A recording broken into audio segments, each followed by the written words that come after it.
2014 წლიდან ინდოეთის ხელისუფლებაში ბრუნდება ინდოეთის სახალხო პარტია და მისი ლიდერი ნარენდრა მოდი, რომელიც დღემდე ინდოეთის პრემიერ-მინისტრია. აქედან მოყოლებული ინდოეთის საგარეო პოლიტიკა ხასიათდება გარკვეულწილად ჰიბრიდული მოცემულობით, იმ სამი ძირითადი მსოფლმხედველობით, რომელიც მე ჩამოვთვალე.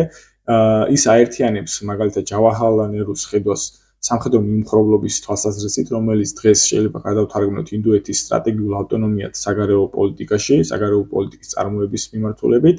ასევე ის აერთიანებს ნარასიმა რაოს ხედვა აღმოსავლეთით, რომელიც ნარენდრა მოდიმ ჩაანაცვლა ქმედება აღმოსავლეთით, რომელიც გულისხმობს ინდოეთის პროაქტიულობას აღმოსავლეთის მიმართულებით, აღმოსავლეთ რეგიონებისა და ქვეყნების მიმართ, როგორც სავაჭრო ეკონომიკური კუთხით, ასევე ინფრასტრუქტურული პროექტებში თანამონაწილეობის კუთხით და მესამე ეს არის გუჯრალის დოქტრინა, ნარენდრა მოდის საგარეო პოლიტიკას პრიორიტეტულ საკითხად აყენებს სამეზობლო პოლიტიკას. თუმცა ამ მსოფლმხედველობებთან ერთად ნარენდრა მოდის დოქტრინა ამატებს იმას, რასაც ეწოდება ინდოეთის უპირველესობა და გულისხმობს იმას, რომ ინდოეთი თუ კი აქამდე იყო გლობალური დამაბალანსებელი ძალა, ის უნდა გახდეს უფრო პროაქტიული, ასე ვთქვათ, წამყვანი გლობალური აქტორი.